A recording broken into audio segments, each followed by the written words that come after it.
Doctor साहब, डाउ medical college से आपने एमबीबीएस किया। एक ख्वाब होता है स्टूडेंट का, जिस एज में हम हैं तो इंजीनियर या डॉक्टर बनना। आप हाफ़िज़ कुरान पाक भी माशाल्लाह बने, फिर आपने एमबीबीएस 5 साल, फिर 6 साल लग जाते हैं, 1 साल हाउस जॉब का। इतने करने के बाद एक इतना पेशा जो ख्वाब था, किस तरह रियल एस्टेट में आ गया? देखें, इट वाज एन एक्सीडेंट। मैं हाउस जॉब कर रहा था जिन्ना हॉस्पिटल में, और मेरा प्लान ये था कि मैंने सऊदी अरब जाना है वापस अपने पेरेंट्स के पास। तो मेरे वालिद साहब ने मुझे कहा कि मतलब मैं कहते थे कि यार तुम यहाँ पे लाहौर में हो तो हाउस जॉब करे, तो अपना घर भी हमारा बन रहा था यहाँ पे। एक हमारा घर नहीं था पाकिस्तान में, तो घर एक बन रहा था। तो मैं घर देखने जाता था अपना ड्यूरिंग कंस्ट्रक्शन, वैसे विजिट करता था। तो वहाँ पे मेरी रियल एस्टेट कम्युनिटी के अंदर उठना बैठना हो गया, तो वहीं से मेरी रियल एस्टेट मेरी स्टार्ट हो गई। मुझे नुकसान हो गया 27-28 लाख रुपए का। तो मैंने कहा यार मैं जब तक ये पूरा नहीं करूँगा तब तक कोई और काम नहीं करूँगा। अच्छा। तो ज़िद्दी ज़हन था हमेशा से, जो एक दिमाग में चीज़ फंस जाती थी वो करनी होती थी। तो मैंने कहा ये नुकसान पूरा होगा तब भी कुछ करेंगे। तो बस वहाँ से सिलसिला शुरू हुआ और अल्हम्दुलिल्लाह यहाँ पे बैठे। कितने प्रोजेक्ट स्टार्ट कर दिए? अल्हम्दुलिल्लाह हमारे इस वक्त एक्टिव जो है वो 7 से 8 प्रोजेक्ट्स हैं एक्टिव, और जो डिलीवर हो चुके हैं वो तकरीबन 15 को 16 प्रोजेक्ट्स हैं डिलीवर कर चुके। जी, लोग रह रहे हैं। एबीएस डेवलपर्स की बुनियाद आपने 2015 में रखी, 2016 में 2016 में रखी। और एबीएस डेवलपर का जो मेन आपने इसका दिया है कि शरिया कंप्लाइंट, फर्स्ट शरिया compliant real estate company in the world. अच्छा, किस तरह इसको मैनेज करते हैं कि प्रॉफिट भी है, फिर फाइनेंशियल प्रिंसिपल इस्लामिक उसको भी देखिए नेचुरल है ना, everything is natural. Profit committed नहीं है ना। प्रॉफिट ये नहीं है ना कि आप 10 रुपए दे आपको 12 मिलेंगे, नहीं भाई। हम प्रोडक्ट बनाएंगे, हम आपको सच बताएंगे कि भाई अभी हमने प्लॉट लिया है, ये कंस्ट्रक्शन होगी, जब डिलीवर करेंगे तब आप बेच सकते हैं। ट्रेडिंग, फेक स्पेकुलेशंस, मैनिपुलेशंस है ही नहीं हमारी, इसमें सूद है ही नहीं। अब हमसे चीज ले लो आपको रेंट आना शुरू हो जाएगा, ऐसा कुछ। अच्छा, आप इस पे ये भी कहते हैं कि अगर आपने चीज इस्लामिक प्रिंसिपल के तहत अगर वापस करनी है तो वापस भी कर लें, कोई मसला नहीं। अच्छा, किस तरह मैनेज करते हैं कि आपने, क्योंकि ज्यादा पाकिस्तान में रियल एस्टेट का जो कारोबार होता है वो आप रिबेट सट्टे के ऊपर चल रहा होता है, सट्टे के ऊपर चलता है, और आप रिबेट भी देते हैं। तो हमारे जो साथ हमारे जो एसोसिएट्स हैं वो हमने उनको एतमाद में लिया है ना कि अगर खुदा ना खास्ता आपकी डील में चोर ना हुई तो आपने जो उसमें इंसेंटिव लिया वापस कर देंगे।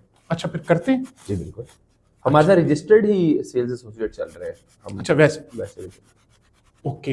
तो फिर कभी ऐसा मौका आया कि आपने ये रियल एस्टेट में किसी ने वो प्रोजेक्ट को वापस करने आ गया 10, 12, 5%, तो फिर वो वापस करते हैं? हाँ बिल्कुल करते हैं, 100% वापस करते हैं, कोई इशू नहीं।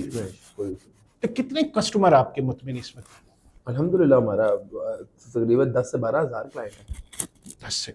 तो मौजूदा आप ये जो सिचुएशन देख रहे हैं पाकिस्तान की, इसमें रियल एस्टेट के, तो फिजिबल होता है जितनी फ्लक्चुएशन हो रही होती है? कोई मसला नहीं है। मैं आपको बात बताऊं, एक मैंने चीज 10 रुपए की बेची है, ये तो नेचुरल सी बात है ना। हम अप्रिशिएटिंग एसेट में डील कर रहे हैं, हमको तो डेप्रिशिएटिंग एसेट में डील कर रहे हैं, मोबाइलों में डील कर रहे हैं, और या हम जो है वो इलेक्ट्रॉनिक्स में डील कर रहे हैं जो वक्त के साथ जो जिनकी वैल्यू कम हो जाएगी। तो जब एप्रिशिएटिंग एसेट में डील कर रहे हैं, एक मैंने प्लॉट लिया, जब उस पर इमारत बनना स्टार्ट हो जाता है तो वैल्यू बढ़ेगी ना उस चीज की। तो अगर कोई दरमियान में वो बंदा आ भी जाता है तो मेरी चीज की तो वैल्यू बढ़ चुकी है, जो चीज मैं वापस कर रहा हूँ मैंने तो उसको उतने ही पैसे वापस करने हैं ना जितने मैंने वसूल किए हैं। तो अगर जेफ बेजोस ई कॉमर्स में डेप्रिशिएटिंग एसेट के अंदर मोबाइल्स वगैरह के अंदर भी वो रिफंड पॉलिसी दे सकता है, तो हम मुसलमान होकर अपने सुन्नत के ऊपर अमल क्यों नहीं कर सकते, और हम क्यों नहीं रिफंड दे सकते?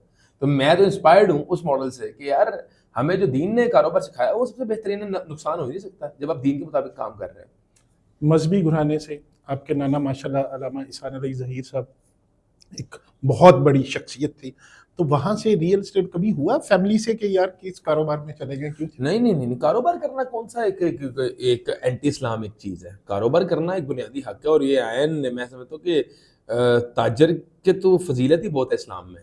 तो मैं ये समझता हूँ कि हर ऐसा बंदा जो कि इस्लामी शऊर जिसके अंदर हो वो कारोबार उसको करना चाहिए। कारोबार से बेहतर कौन सी चीज़ है?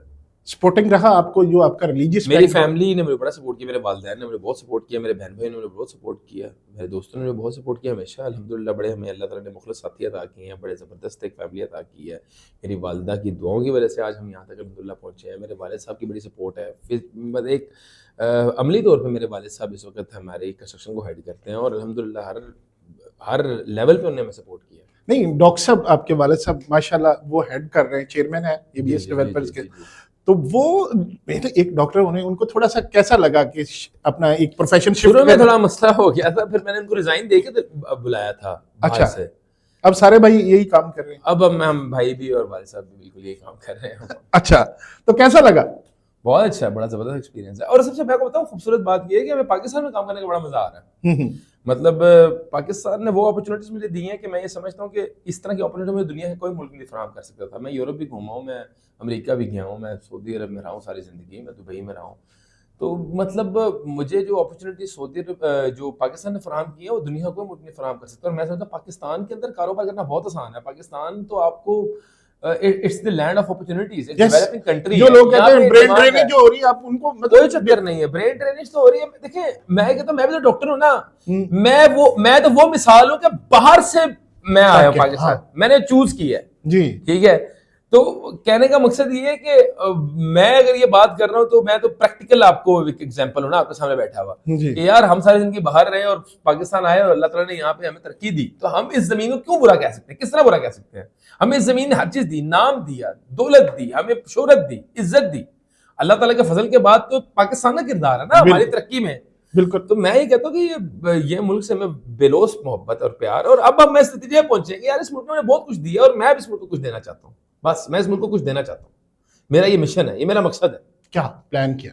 میرا پلان یہ ہے کہ میں یہاں پہ اپرچونیٹیز فراہم کروں, میں روزگار فراہم کروں, میں نوجوان کو ٹرین کروں, میں لوگوں کو کاروبار سکھاؤں, میں لوگوں کو جو ہے یہاں پہ ایک ان کو کہیں نہ کہیں ایک کوئی ایسا کام کر جاؤں جس سے ریئل اسٹیٹ میں ریفارم آ جائے. جیسے آپ کہتے ہیں کہ luxury living with affordable prices, Yes. یہ آپ کا موٹیو ہے ABS ڈیولپر کا. تو یہ پروفٹ اس میں سے دیکھنا کوئی تھوڑا مشکل کام نہیں ہو جاتا؟ میں کہتا ہوں پروفٹ کیا ہوتا ہے, پروفٹ ڈیفائن کر دینا, کیا صرف فائنینشیل گین کو یا نمبرز کا بڑھنا؟ میں پروفٹ کو یہ نہیں سمجھتا. میں کہتا ہوں کہ اگر 10,000 بندہ جو ہے وہ میرے پروجیکٹ میں انویسٹمنٹ کرنے کے بعد اس کو ڈبل ٹرپل بچت ہو گئی, اس کو اپنا گھر مل گیا, اس کے بچوں کے سر پہ چھت ڈل گئی, تو یہ میرے لیے پروفٹ ہے, بہت بڑا پروفٹ ہے. تو فار می میں سمجھتا ہوں کہ ایک عمارت تک کھڑا ہو جانا, جن لوگوں نے سرمایہ کاری کی ہے ان کو 100-200% گین مل جانا, that's a profit for me. For me مجھے یہ نہیں فرق پڑتا مجھے 10 روپے بچے ہیں, 20 روپے بچے ہیں, 10 کروڑ بچے ہیں, 20 کروڑ میں, نہیں, یہ میٹر ہی نہیں کرتا. یہ بہت الگ بات ہے. یہ میری لسٹ کے اندر سب سے آخری چیز ہو, ٹھیک ہے, کہ فائنینشیل وائبلٹی کیا ہے یا کس ییلڈ کے اوپر میں کام کر رہا ہوں, یہ میٹر نہیں کرتا. واٹ میٹرز فار می از کہ میرا سیٹسفائڈ کلائنٹ کتنا ہے. میں ایک ایسے ماڈل کی یہاں پہ ابتدا کر رہا ہوں, یا میں نے ابتدا کی ہے ایک ایسے ماڈل کی جو کہ میں سمجھتا ہوں کہ انشاءاللہ یہ میرے لیے جو ہے کام, یہ عبادت ہے, یہ میرے لیے کام جو ہے وہ پروفٹ اور لاس سے کہیں آگے ہے. یہ ایک ویژن ہے, یہ ایک مشن ہے. زندہ باد. ہاں, میں اس میں بلیو نہیں کرتا کہ یار کتنا پیسے بچے, کیا کوئی مسئلہ نہیں. میرے لیے میٹر یہ کرتا ہے کہ میں ایک ایسا ایک ڈیولپنگ کمپنی جو ہے بنا جاؤں جو کہ 10 سال 20 سال 25 سال بعد کم سے کم یہ کہہ سکے کہ یار ہم نے لاکھوں لوگوں کے سروں پہ چھت ڈال لی ہے. ایک بندہ جس کا خواب تھا گھر, اس کا خواب ہم نے پورا کیا ہے. بس ہمارا یہ مقصد ہے. اچھا ڈاکٹر صاحب, ایز اے ڈاکٹر بھی تو آپ بہت سوسائٹی کو سرو کر سکتے تھے, پھر یہی کیوں؟ میں اب زیادہ اچھا سرو کر رہا ہوں. اچھا, میں ایز اے ڈاکٹر تو شاید دن میں 10 مریضوں کو ہی یا 50 مریضوں کو ہی دیکھ سکتا تھا یا سرو کر سکتا تھا, لیکن اب جو ہم کام کر رہے ہیں وہ ایک بہت براڈ اسپیکٹرم کام ہے. یہاں پہ الحمدللہ میں کہتا ہوں کہ اس وقت ہزاروں لوگوں کے الحمدللہ روزگار فراہم کرتی ہے ABS ڈیولپر. مطلب متعدد پروجیکٹس چل رہے ہیں اور اللہ کا بڑا احسان ہے, کئی اللہ تعالیٰ ہم سے خیر کا کام لے رہا ہے. تو میں سمجھتا ہوں کہ ایک انڈیویجول حیثیت میں آپ کسی کی خدمت کریں اور ایک آرگنائزیشن بنا کے پھر خدمت کریں, دونوں میں فرق ہوتا ہے. بالکل. انڈیویجول کیپیسٹی کے اندر تو پھر لمیٹڈ ریسورسز سے آپ کام کر سکتے ہیں نا, اور ایک آرگنائزیشن جب ایک کام کر رہی ہے, کوئی بھی کام کر رہی ہے, تو وہ بہت اس کا والیوم بڑا ہو جاتا ہے اور وہ ایک امپیکٹ بھی ماسز کے اوپر بہت زیادہ آ جاتا ہے اس کا. تو الحمدللہ میں بڑا سیٹسفائڈ ہوں. اللہ تعالیٰ نے جو مجھ سے کام لینا تھا الحمدللہ مجھے صحیح جگہ پہ اللہ تعالیٰ نے